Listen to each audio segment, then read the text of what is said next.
오늘도 말씀 앞에서 하루를 시작하는 여러분들에게 하나님의 크신 은혜가 있기를 주님의 이름으로 축복합니다. 여러분들은 하나님을 어떤 하나님으로 그렇게 생각하시고 또 그렇게 섬기십니까? 한마디로 좋으신 하나님이시죠? 그 하나님의 여러 모습이 나오고 있는데 오늘 본문에도 성경은 하나님의 대표적인 모습을 보여주고 있습니다. 우리 1절 한 번 더 읽어볼까요? 아달월 곧 12째 달 13일은 왕의 어명을 시행하게 된 날이라. 유다인의 대적들이 그들을 제거하기를 바랐더니 유다인들이 도리어 자기들을 미워하는 자들을 제거하게 된 그날에. 아멘. 자, 여기 보면 유다인들의 대적들이 그들을 제거하기를 바랐더니 이런 말이 있습니다. 상황이 뒤바뀌었다. 그런 원문의 뜻이 있지요. 그런데 상황이 뒤바뀌어서 유다인이 도리어 자기들의 미워하는 자들을 제거하게 된 날에. 다시 얘기해서 오늘 본문은 특별히 하나님은 뒤바꿔 주신다. 역전의 하나님, 반전의 하나님, 그런 하나님의 모습을 우리가 볼 수 있습니다. 성경에 보게 되면 뒤바꾼다라는 단어가 4개나 됩니다. 히브리어가 4개나 되죠. 그 정도로 단어가 많다는 것은 그런 상황들이 많다는 것이고, 대표적으로 하나님은 그렇게 바꿔주신다는 거예요. 바꿔주신다. 그래서 오늘 1절의 상황은 바꿔주시는 하나님인데, 지금 처음에는 힘이 없고 연약한 유다인들의 상황을 바꿔주시잖아요. 포로로 끌려온 이들입니다. 대표적으로 에스더를 보면 유다인들의 상황을 상징적으로 알 수 있습니다.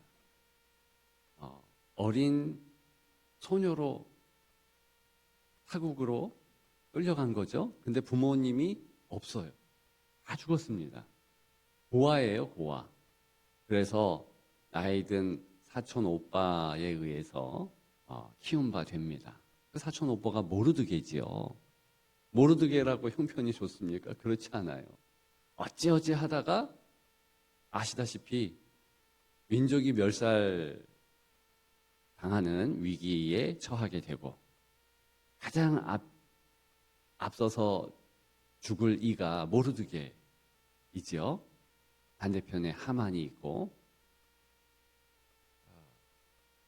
그런데 왕후이지만 사실 에스더는 힘을 쓸 수 없는 무늬만 왕후 아니었습니까? 그런 것을 알 수 있습니다. 그런데 하나님께서 역전시켜요. 완전 뒤바꿔 주십니다. 뒤바꿔 주시는 하나님이 오늘 본문의 1절, 2절, 3절, 4절에 다 나타나고 있습니다. 그래서 일단은 외적인 상황을 바꿔주시는 그 하나님, 보면 상황을 뒤바꿔 주신다. 대표적인 말이 하바크라는 히브리 말인데요. 1절에 나오고 있습니다. 근데 하나님께서 이렇게 바꿔주실 때는 일단 외적 상황을 바꿔주시는 건 맞잖아요. 그런데 또 한 가지가 그 마음을 또한 이 내적인 상황까지, 생각까지도 바꿔주시는 하나님의 모습이 있죠. 자, 1절에 보게 되면 하나님이 상황을 바꿔주시는데, 대적들이 그들을 제거하기를 바랐는데 유다인이 도리어 자기들을 미워하는 자들을 제거하게 하였다. 그래서 뒤에 보면 그런 차원에서 원수들을 하나님께서 철저하게 그렇게 역전됨에 은혜를 주셨다라는 것을 이제 실제로 뒤에 나오게 되는 것이죠. 자, 두 번째로 2절에 보게 되면 우리 다 같이 읽을까요? 유다인들이 아하스웨로 왕의 각 지방, 각 읍에 모여 자기들을 해하고자 한 모든 민족이 그들을 두려워하여 능히 막을 자가 없고. 아멘. 여기 보니까 모든 민족이 그들을 두려워했다 그랬잖아요. 마음을 뒤바꿔 주셔요.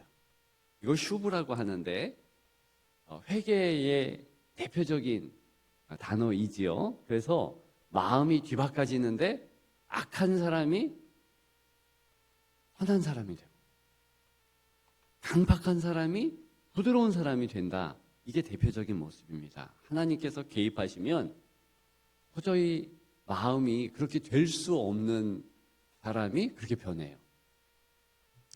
여러 번 말씀드렸는데 제가 전에 섬겼던 주한장로교회 나겸일 목사님, 전통적인 유교 집안이에요. 그 아버지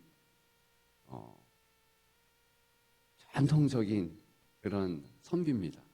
그래서 예수 믿는 것에 대해서 핍박을 하고 너무 힘들게 한 거예요. 그래도 저희 집안은 그런 건 없었어요. 아무튼 그러면서 자기 아들이 예수 믿는 것 더 나아가서 신학교를 간다고 하니 장손이 어떻게 되겠습니까? 엄청 핍박을 한 거죠. 다시는 안 본다. 눈에 흙이 들어가도 나 절대로 안 본다. 물론 이제 나중에 23년 목사님이 기도했고 그래서 그 결과로 이제 예수를 믿고 그리고서 천국 가셨다 이런 간증하는 것을 제가 여러 번 들었는데요. 그런데 그렇게 강팍한 심령이 어떻게 바뀌게 됩니까? 그게 이제 나겸일 목사님 생각할 때는 기적인 거예요, 기적. 정말 기적인 거예요. 그러니까 그 마음을 돌이키게 하는 하나님께 참 감사하다. 내가 한 영혼을 구하기 위해서 우리 아버지, 어머니 영혼 구원을 위해서 20년을 기도했는데 내가 한 영혼을 하나님께서 허락해 주신다면 몇 억을 써도 괜찮다. 그래서 효안장로교회가 목숨 걸고 전도하는 그런 모습이 목사님이 그렇게 살았기 때문에 그런 거 아니겠습니까? 자기 아버지가 마음을 그렇게 돌이키는 거 기적 중에 기적이다. 사람 마음이 바뀌는 것이 쉽지 않습니다. 정말 그래요. 그런데 하나님께서 만져주시면 확 바뀌잖아요. 여러분 한번 오늘 본문을 기가 막힌 상황으로 가만히 확신하며 보면 진짜 그렇지 않습니까? 모든 민족이 그들을 두려워한다고 그랬어요. 누구를 두려워합니까? 유다인들을 두려워한대요. 이게 하나님이 바꿔주신 거 아닙니까? 한 민족도 아니고 두 민족도 아니고 모든 민족, 즉 아하수에로 왕의 민족들도 페르시아, 바사의 엄청난 제국의 사람들, 그 이후에 로마가 나왔죠. 로마인들도 기독교인들을 두려워했어요. 야, 저들은 뭔가 있나 보다. 모든 민족이 그랬다니까요. 이 나라에 기독교가 전래됐을 때 어떤 현상이 있었습니까? 기독교인들요 경외하고 두려워했습니다. 몇 프로 되지 않은 기독교인들이 어쩜 저 사람들은 목숨 걸고 저렇게 야소교를 믿는가, 예수쟁이가 되었는가. 핍박을 해도요 흔들림이 없어요. 죽음을 두려워하지 않아요.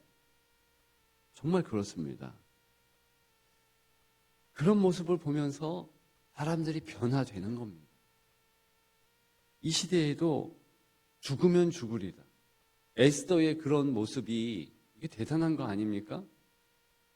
사실 주일에는 그건 뭐 대단하냐, 결단하면 되는 거지. 그런 차원에서 말씀드렸습니다만 이게 아무 민족이나 그게 되는 게 아니고 하나님의 은혜가 있는 그런 민족이 되는 거죠. 그래서 이제 8장에 보게 되면 8장 맞죠? 다른 그 민족 사람들이요 유다인들이 되기를 초원했어요. 8장 17절에 보면 본토 백성이 유다인을 두려워하여 유다인 되는 자가 많더라. 이게 무슨 얘기입니까? 두려움을 넘어 경외감으로, 경외감을 넘어서 나도 저들처럼 되었으면 좋겠다 하면서 존경심으로 바뀌었다는 겁니다. 이게 하나님이 하셨다는 거예요. 이게 바로 돌이키다라는 슈브, 회개했다라는 뜻이에요. 그런 이미지가 지금 하나님의 역사로 모든 민족이 그렇게 되었다. 하나님의 일하심의 모습입니다. 세 번째 보게 되면 다 같이 읽습니다.